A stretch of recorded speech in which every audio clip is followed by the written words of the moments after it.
Salut à tous, Dimitri, CryptoParadise.consulting. Ravi de vous retrouver aujourd'hui pour une vidéo où on va aborder la géopolitique. Vous le savez, c'est un sujet que j'aime aborder et puis aujourd'hui, je vais vous livrer quand même mon opinion parce que c'est toujours très délicat d'aborder ce genre de sujet parce qu'on est dans un moment actuellement avec évidemment le sujet brûlant d'entre tous, c'est-à-dire l'opération spéciale de la Russie en Ukraine, comme les Russes l'appellent, mais qui désormais d'ailleurs évolue.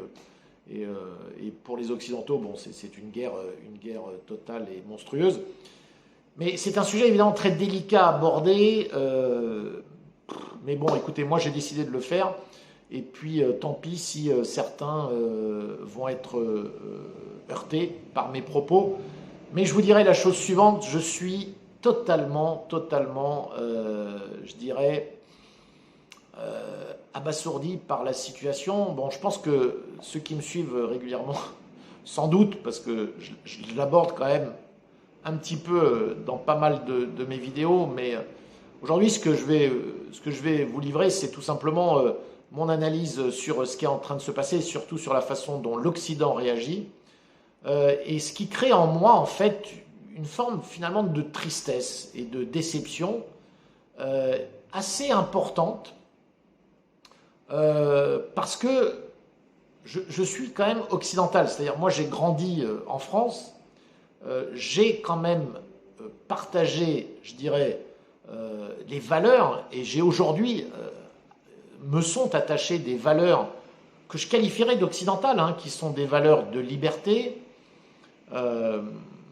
mais je vois comment ont évolué les choses depuis maintenant beaucoup de temps, hein, depuis plusieurs années, on peut même dire décennies, et malheureusement dans des directions qui aujourd'hui ne me conviennent pas du tout et qui font que, en tant qu'occidental, je me reconnais de moins en moins dans ce que prônent en tout cas mes dirigeants, les dirigeants de nos pays. Alors, ça ne veut pas dire que je rejette tout de l'Occident, pas du tout. Ça ne veut pas non plus dire que je suis un fan ni de la Chine ni de la Russie, parce que vous savez, à chaque fois que je parle comme ça, même dans des cercles autour de moi, la première question auquel j'ai droit, c'est est-ce que tu veux vivre en Russie, est-ce que tu voudrais vivre en Chine? Mais quel est le rapport, si vous voulez? Donc je vais essayer d'expliquer ici un peu ma vision de cette situation en vous disant ceci. Moi, j'ai grandi dans un monde, parce qu'aujourd'hui j'ai 55 ans, j'ai 56 ans, pardon, et j'ai grandi dans un monde où il y a, avant que 1990, j'étais quand même disons, j'étais déjà arrivé à l'âge adulte, et donc j'ai pu, moi, grandir dans un monde où, avant 1990, il y avait deux blocs très clairs. Il y avait d'un côté l'Ouest, qui symbole de liberté, de pluralité, de liberté d'expression, évidemment liberté de voyager, etc. Vous avez de l'autre côté un bloc communiste avec pour leader l'URSS, et l'URSS qui est donc l'ancienne Russie, hein, et avec des pays satellites autour, qui était le pacte de Varsovie, tous les pays d'Europe de l'Est. Et voilà. Et dans ces pays-là, vous ne pouviez pas voyager comme vous le vouliez, on ne vous donnait pas de passeport, on vous tirait dessus si vous essayiez de sortir, hein, notamment les histoires incroyables qui se passaient à Berlin-Est et qui me laissaient, moi, pantois à l'époque. Moi, j'étais subjugué de savoir qu'on pouvait se faire tirer dessus juste parce qu'on essayait de quitter son pays. Donc, vous voyez, un peu comme c'est dans ce monde que nous avons vécu à cette époque-là, eh bien, il semblait, évidemment, enfin, de mon point de vue, il était très clair, même si il y avait, et je ne suis pas dupe, hein, il y avait de la propagande, évidemment, du côté soviétique, ça c'est clair, pour leurs habitants, mais il y avait une propagande aussi de notre côté, mais bon, il est clair que malgré ces propagandes, il était quand même assez objectivement raisonnable de dire qu'on était quand même bien mieux lotis à l'ouest qu'à l'est. Bon, en 1990, les Russes se libèrent, je dirais, du joug communiste et finalement connaissent, je ne vais pas refaire l'histoire, hein, mais connaissent pendant 10 ans, je dirais, une période où les pauvres Russes se sont retrouvés complètement au tapis. Enfin, vous imaginez, après 70 ans de communisme, tout s'écroule en quelques semaines. Donc vous imaginez l'état de l'économie. Et à l'époque, donc entre 1990 et 2000, on a une Russie, si vous voulez, qui est dirigée d'abord par un pochetron qui s'appelait Boris Eltsine et qui devenait la marionnette des Occidentaux, c'est-à-dire l'Amérique, entre guillemets, le modèle occidental avait gagné. Et puis les Russes allaient se retrouver comme des espèces de petits vassaux. Éventuellement, même, il était question qu'ils pouvaient rentrer dans l'OTAN. Enfin bref, on ne voyait plus du tout le monde. Le monde a vraiment énormément évolué à ce moment-là. Et puis, ça a créé beaucoup de confusion dans l'esprit de beaucoup, parce que du coup, il n'y avait plus de modèle et de contre-modèle. Il n'y en avait plus qu'un, c'était le nôtre. Bon, alors c'était après l'euphorie des premières années, on se disait, ça y est, on a gagné, ça va être génial, le monde va être fabuleux. Mais non, pas du tout. Les choses ont évolué, et puis finalement, juste avant 2000, Vladimir Poutine se fait élire comme président de la Russie, et puis finalement, de fil en aiguille, on a assisté à quoi? Finalement, une Russie qui se reconstruit, bon, mais pendant tout ce temps-là, c'est-à-dire jusqu'à février 2022, vous aviez un monde qui, en termes sur l'échiquier politique mondial, vous aviez un monde où l'OTAN, c'est-à-dire l'OTAN comme organisation militaire, avec bien sûr comme leader les États-Unis, mais avec comme allié indéfectible l'Europe de l'Ouest, et avec la France en particulier, la Grande-Bretagne évidemment comme les premiers toutous, mais les Français finalement très très présents, même si il y a eu des moments où on aurait pu croire qu'ils allaient s'affranchir un petit peu de ça. Finalement, on est très vite revenu dans le rang, et aujourd'hui ça s'illustre encore plus qu'avant. Donc, nous avons eu pendant 20 ans, même un peu plus de 20 ans, donc jusqu'en février 2022, nous avons eu un monde où l'OTAN faisait strictement ce qu'il voulait dans le monde. Opérations militaires partout, des millions de morts partout. Alors, je ne vais pas vous réciter partout où nous avons été, mais au nom des valeurs occidentales, souvent, puisqu'on a caché les véritables raisons de nos invasions à droite et à gauche, on a toujours caché ça sous le slogan liberté. On va défendre la démocratie, bien sûr. Nous sommes la seule voie dans le monde, et nous en sommes devenus d'ailleurs persuadés d'être finalement la seule voie de la raison dans le monde, ayant un modèle qui est le modèle qu'il faut pour le monde entier, c'est-à-dire notre modèle soi-disant démocratique, et que nous allons exporter partout. Avec ce côté missionnaire. Nous sommes la voie de la raison, nous sommes la voie de la sagesse, et qui ne pense pas comme nous est contre nous. Alors, donc ça a duré, si vous voulez, pendant 22 ans, parce que concrètement, lorsqu'on a envahi l'Irak, même sans avoir l'accord de l'ONU, puisqu'à l'époque, en 2003, la France et l'Allemagne s'étaient opposées au Conseil de sécurité, à l'ONU, à l'invasion de l'Irak. Et je rappelle que la France, elle a un droit de veto. La France, elle a un siège permanent au Conseil de sécurité de l'ONU qui lui donne un droit de veto. Donc, la résolution d'attaque de l'Irak n'est pas passée, bien qu'à cela ne tienne. Nous avions Colin Powell à l'époque qui est venu nous agiter une petite fiole. On a su après que tout était mensonger pour nous dire que Saddam Hussein, le leader de l'Irak de l'époque, avait des armes de destruction massive, ce qui était complètement faux. Et en tout cas, ça a justifié une attaque en Irak. Mais alors, l'Irak, on a attaqué dans les années 95, on a bombardé Belgrade, à 1 heure d'avion de Paris, ou 2 heures d'avion. À l'époque, ça gênait personne. Personne n'a banni les Américains ou les Français ou les Anglais qui bombardaient tranquillement pour la France un ancien allié, qui était la Serbie, et qui ont bombardé Belgrade. Enfin, moi j'ai été confronté à ça de par le fait que j'ai beaucoup d'amis franco-serbes qui habitaient Paris à l'époque et qui étaient mais absolument estomaqués par ce qui se passait. Mais que voulez-vous, c'était comme ça. Donc l'Irak, la Libye, on est allé couper la tête de Kadhafi, la Syrie, enfin, etc., etc. Donc des opérations, on en a fait partout. Et alors ce qui était notable et remarquable à l'époque, et pendant toutes ces années, donc jusqu'à février 2022, c'est que finalement, des voix qui se sont élevées contre les agissements de l'OTAN, de l'Occident en général, mais il n'y en avait pas.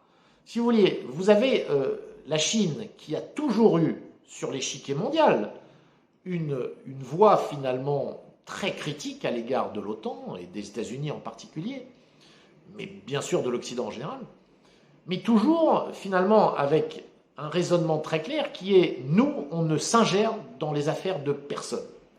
Et vous le constatez, la Chine ne fait d'opération militaire nulle part, et ne l'a jamais fait. On n'a jamais vu la Chine envahir des pays à 10 000 km de chez eux, au nom de je ne sais quelle démocratie, ou je ne sais quel d'ailleurs principe que eux considéreraient comme un principe immuable qu'il faudrait exporter comme ça à l'extérieur de leur pays. Ni la Chine, ni personne d'autre d'ailleurs, hein, et certainement pas la Russie qui pendant toutes ces années ne faisait que se reconstruire. Donc, à part des critiques verbales sur l'échiquier mondial, hein, et avec des visions finalement beaucoup plus multilatérales des relations internationales que unilatérales qui sont celles de l'Occident, puisque l'Occident, je vous dis encore une fois, c'est soit vous pensez comme nous, soit vous êtes contre nous. C'est vraiment cette doctrine qui est devenue, d'ailleurs qui a été verbalisée par George Bush à la suite de 2001 et des attentats, puisqu'il l'avait dit lors d'un discours, quelques semaines après les attentats de 2001, il avait dit « vous êtes avec nous ou contre nous ». Donc, cette doctrine, elle s'est doucement finalement ancrée dans la mentalité occidentale qui aujourd'hui semble complètement hypnotisée au niveau de ses médias, au niveau de sa population. Je parle pour une grande part de sa population, évidemment pas toute, mais une grande part, hypnotisée et totalement, vous savez, comme un chat au bord de la route, les yeux fixés, et qui gobent absolument tout ce qu'on leur vend, et qui ne se rendent même plus compte de ce qu'ils sont devenus. C'est-à-dire qu'ils sont devenus les monstres qu'ils rejetaient il y a encore quelques dizaines d'années, si vous voulez, hein, parce que, en ce qui me concerne, moi je suis pour une vision du monde où il y a d'autres visions.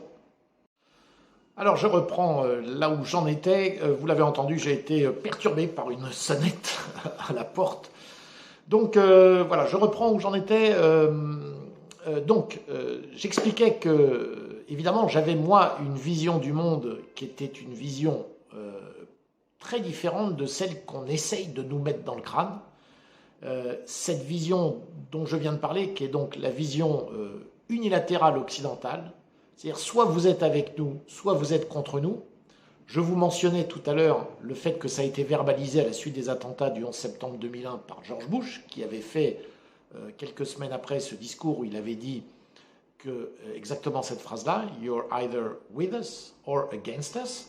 Donc ça, on s'en souvient, d'ailleurs ça m'avait marqué à l'époque, parce que j'avais dit c'est quand même un peu exagéré. Donc soit on est avec eux, soit on est contre eux, c'est un peu étrange.